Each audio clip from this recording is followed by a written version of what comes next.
All right, hi everyone. This is chapter 41 on animal nutrition. In this chapter, we're going to be specifically talking about the digestive system and how it works overall in animals, very briefly discussing it.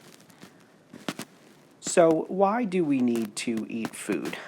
So, the purpose of digestion is to take in some kind of food material, whether it's animals, plants, and essentially break it down into its tiniest components and then break it down even further and absorb it into the body. So, what exactly are we absorbing? Well, animals have two basic requirements. They need to take the food and break it down and turn it into chemical energy that can be then used to synthesize ATP. And then ATP is basically currency for cellular, anything that the cell needs to do. The second basic requirement is building up molecules. So we need to break things down so that we can build up new things. So when you eat something and it contains all of the raw materials, you can then use them to build up new macromolecules. So for example, you're breaking down the carbons or the carbon building blocks of glucose, and you can then use them to build other molecules. Same thing with nitrogen. You can use them to build DNA for when cells reproduce, and all of those things. So the term heterotroph means that you take in and you eat food. So heterotrophs obtain the energy and nutrients they need from eating other organisms. So you are a heterotrophic organism, as opposed to plants, which were autotrophs, meaning that they made their own food from the sun. So how do we get energy from food? So the first thing that has to happen is you have to take the food in, and that's called ingestion. So the process of bringing food into the alimentary canal or the digestive tract is known as ingestion. All right, once food is ingested, it kind of makes its way down, and if we're following the human pathway, or most animals, we're heading down the esophagus, and there's no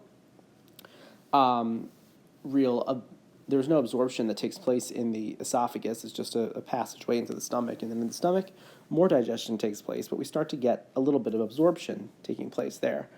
And then as food moves down into the small intestines, almost all of the nutrients are absorbed from the digestive tract into the into the body, into the tissues. And then anything that's left over goes into the large intestine, where it is ultimately eliminated as waste.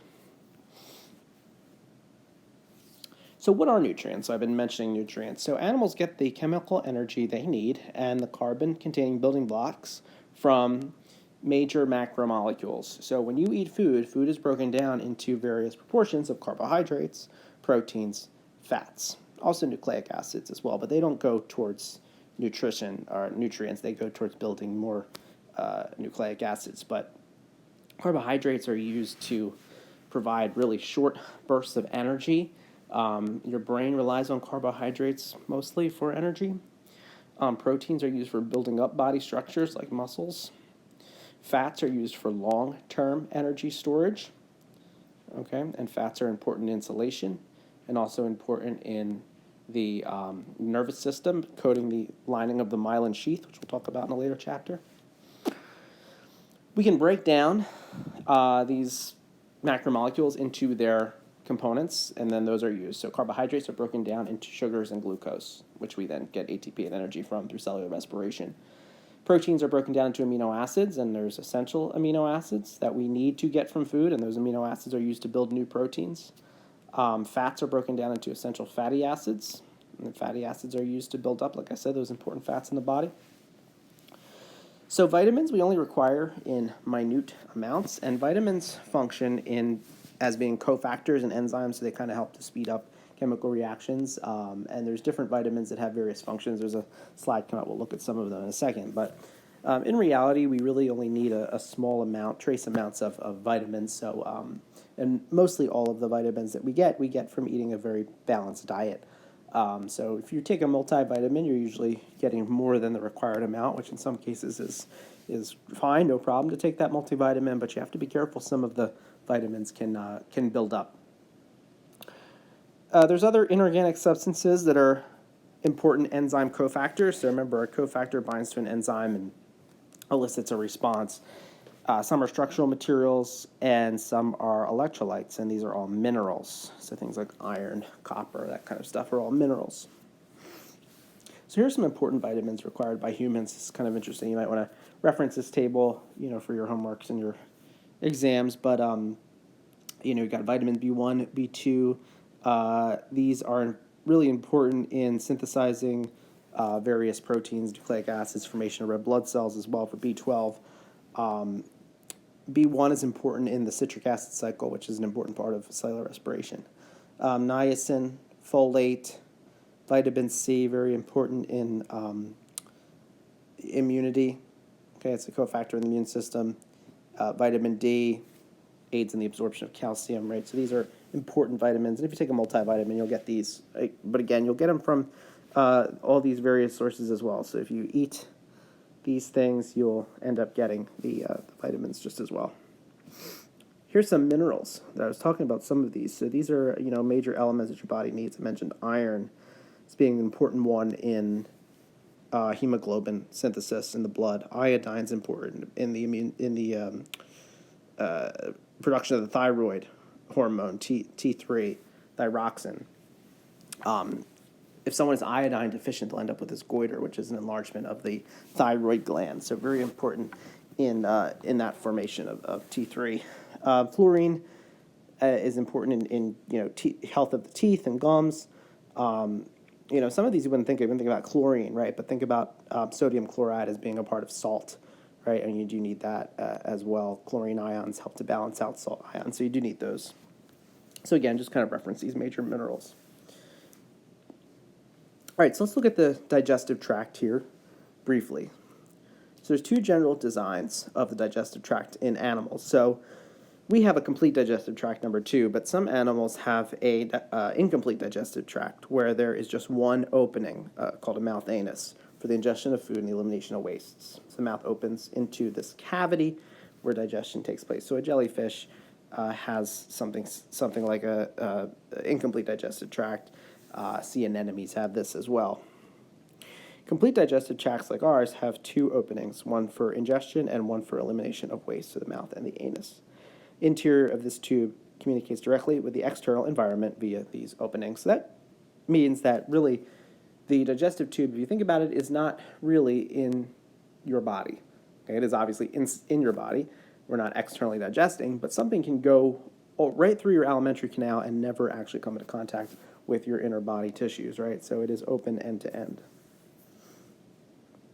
All right, so you do want to kind of recognize here the major parts of the digestive tract. So food goes into the mouth, and this is where chemical and mechanical digestion begins to take place. So the mechanical digestion is your chewing, and the saliva secreted contains something called salivary amylase that begins to break down the food in the mouth.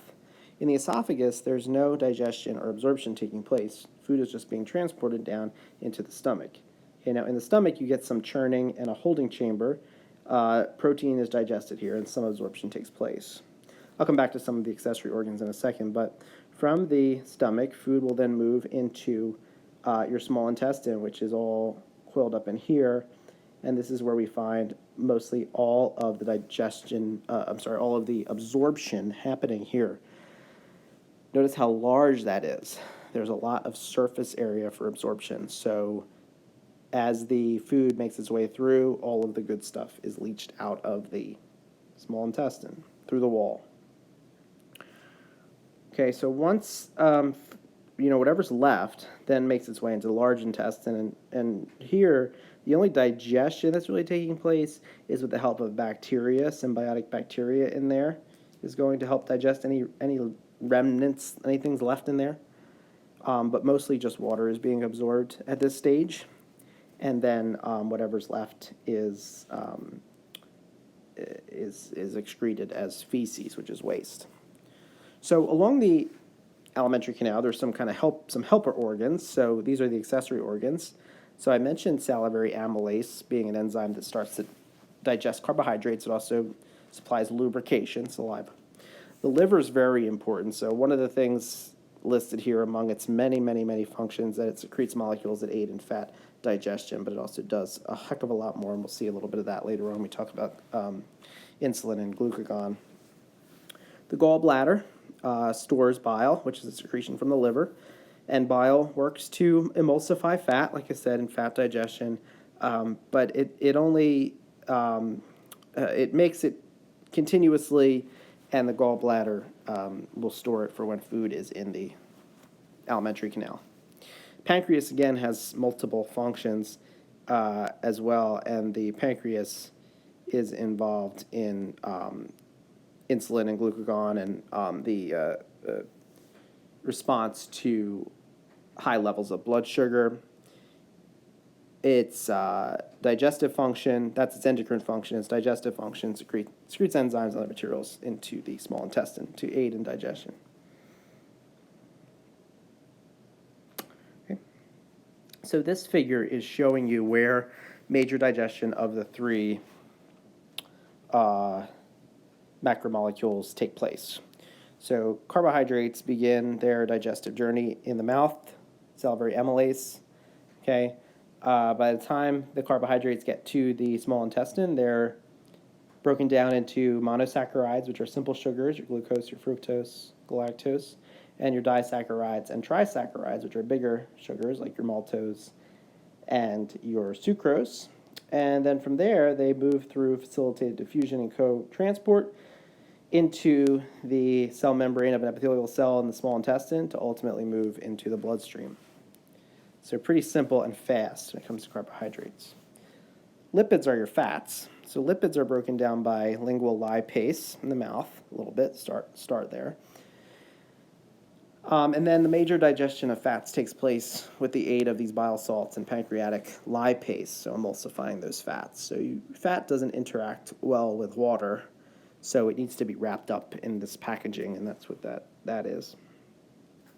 So fats are broken down into monoglycerides, and they're fatty acids, and they move through simple diffusion through the epithelium of the small intestine. Ultimately, they have to be exocytosed into the bloodstream, and they're exocytosed because they're coated in these chylomicrons, which are, again, a protective kind of covering around them, and those chylomicrons are like your high-density lipoproteins, low-density lipoproteins, cholesterols. You may have heard of them referred to as like high cholesterol is low LDL, high LDL, that kind of stuff has to do with those protein-coated chylomicrons. Proteins, again, are also digested and broken down. So proteins are broken down by pepsin into their individual polypeptides, and then they're shortened down all the way down into their amino acids, undergo facilitated diffusion and co-transport, ultimately out into the bloodstream to be the amino acids ultimately to be reassembled where needed. So this again is another overview of every part of the digestive tract. Okay, so here's some of the major digestive enzymes that I discussed when we went over them in the previous couple of slides. Mentioned these, so again, not something that you need to memorize, but a good table to know where to find, okay, where are the digestive enzymes, what do they do, if you needed to look these up. So understand them, don't memorize. Okay, and the last piece, I think I mentioned earlier the liver with, I meant to say the pancreas deals with this blood sugar homeostatic pathway. I think I said liver earlier. I meant to say pancreas. The liver is not on this one, but it is involved in the process, just not in the same way as the pancreas. But so here what you're looking at is what happens with your glucose levels. So the pancreas, so let's say this is kind of the way this is arranged a little bit. Can be a little bit confusing, so I'm going to take the time to go through it. So your liver stores glycogen, which is glucose that has been, packed together for long-term energy storage. So let's say your glucose levels fall. So your normal glucose level is at a certain level in your blood. You want to have glucose going into your cells. You don't necessarily want it in your blood, right? You want glucose going into your cells. So if glucose levels fall, you have to think about what needs to happen. You want to try to get, more of that glucose into the cells. So if glucose is too low, the pancreas is going to secrete glucagon. So then glucagon stimulates cells in the liver to catabolize glycogen, so break down glycogen and put more glucose into the blood, and therefore the glucose levels rise and you get back to a normal blood sugar level. Okay? Let's say the glucose level is too high, so now your blood sugar is too high. So now the pancreas secretes insulin. All right, and what insulin does is it's going to take all that excess glucose in the blood and it's going to tell the liver to convert into glycogen. So now the glucose levels in the blood are lower and we go back to homeostasis. Okay, so it's very simple. And like I said, it does involve the pancreas and the liver in this process. Okay, so if someone has diabetes, generally what happens is their body can't regulate glucose properly because they're not, either their pancreas is not producing insulin. That's one way, or the body's cells don't recognize the insulin. So there's different ways, type 1, type 2 diabetes, how that works. Okay. All right, so that will end this chapter. A little brief overview, very, very brief overview of digestion. So you'll kind of work through this stuff in more detail through the Mastering Bio.